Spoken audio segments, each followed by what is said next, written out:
Hi guys, I'm Sophia Peralta, admissions counselor here at the College of St. Mary. Hello, I'm Diane Landon, the program coordinator for the Physician Assistant Studies program. And today we're just going to be answering some frequently asked questions we get from students interested in starting our pre-PA program here at the college. So Diane, I'm just going to start out with a few questions.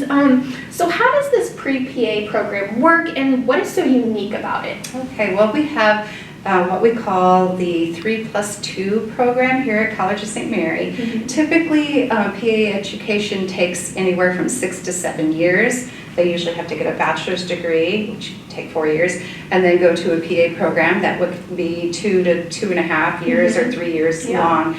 And here we have 3 years of undergraduate preparation, and then they come into the Physician Assistant Studies program, which is 2 years long. So they progress into that program and get their bachelor's degree while they're in their first semester of the PA program, so that they get their bachelor's degree as well as the Master of Physician Assistant Studies degree after they complete that program. Awesome. So why is this program so good for high school students, transfer students, and what kind of majors can students come into as a CSM student? So what's really nice is that when they start out as a high school student or even a transfer student, sometimes they'll come into the first or second year as a transfer, they are getting used to the campus and the culture and the resources, which we have quite a few here. And that helps them to feel more comfortable once they get into the PA program, because PA education is very rigorous, and so the more comfortable you are, the better it is. And so usually they major in human biology. That is really a good preparation for them, but they can also do psychology. It takes a little bit more juggling to get the psychology requirements in and the biology, but it can be done.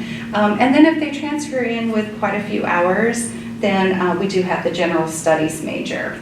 Awesome, awesome. So we're going to talk just a little bit more about the admission requirements here. So it's really just going to depend if you are a high school student or a transfer student. So as a high school student, we will ask that you have an ACT of 24 or higher, and then a GPA between 3.0 and 4.0. What's going to be important is that you're ready to start college algebra that first semester and also chemistry. So we obviously want the academics there, but we also want our students to be well-rounded. So we do ask that students submit a letter of intent, essay, just telling us, why they want to be a PA, what has led them down this path. Service hours are going to be important, activities, but also shadowing or clinical experience is going to be important as well.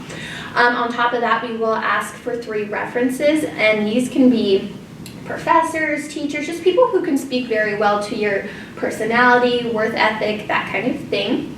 A resume, and then what we kind of do is I compile all of that into your file, and then I send that up to Diane for review, and then we will do interviews after that. So this program requires an interview beforehand. The biggest difference between a transfer student and a high school student is obviously we don't look at that ACT. You will need 12 credits or more to be considered a transfer student, so just keep that in mind. So what if I don't meet those requirements? Can I still come to be a PA here at the College of St. Mary? Yeah. So we run into a lot of students that are in that position. They have a high GPA, maybe a little bit lower of an ACT, or maybe other way around. And what we kind of do is we work with them. Okay, so we will bring you in as a biology, you mentioned human biology, psychology, so we'll bring you into those majors. You will stay here for a semester or a year, kind of really get used to the campus, and what you can do is you can apply internally as a College of St. Mary student. And how this works is really you would reach out to Diane and work more one-on-one to get into that program. So there is definitely options if you don't meet the requirements right off the bat. Right. And if you don't really know if you want to be a physician assistant yet, when you come to College of St. Mary, we do have the pre-physician assistant organization that brings in speakers and talks about the general requirements and information to become a PA. Awesome. Okay, so this is a question I get a lot during visits, just talking with high school students especially.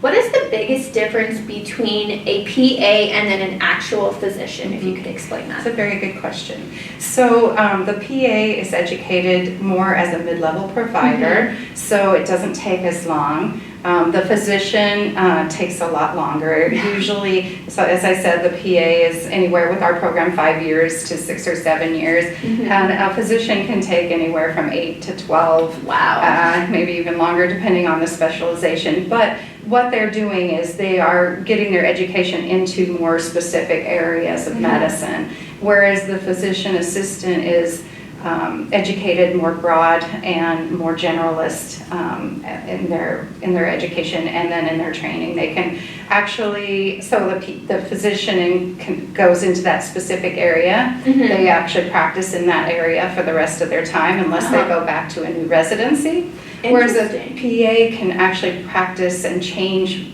types of practice anytime because they are educated on a broad base. So they could start in pediatrics and say, oh, I am so tired of screaming kids, so then they go into student health, which is, much easier, 9 to 5, Monday through Friday. So, and they do not have to have any other education to do that. Very interesting. Okay, awesome.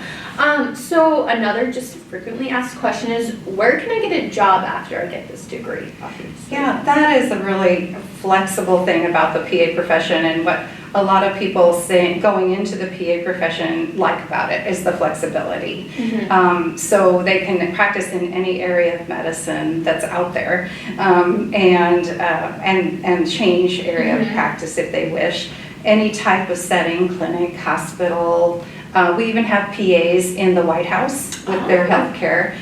So broad area, and a lot of times even it's easier to work part-time as a PA, so you've got that flexibility as well. Okay, awesome. So the last thing I'd like to mention is just to invite you all to our PA All Access Night. This is happening Tuesday, November 12th at 5:30 p.m. here at the college. This is basically just going to be a night where you can really get to know the campus a little bit more, talk to Diane and I one-on-one, and really just dive, more deep into our PA program and what it's all about. So obviously, thank you guys for listening, and we hope to see you there. If you have any questions, please leave a comment below or send us a message. Thank you. Bye.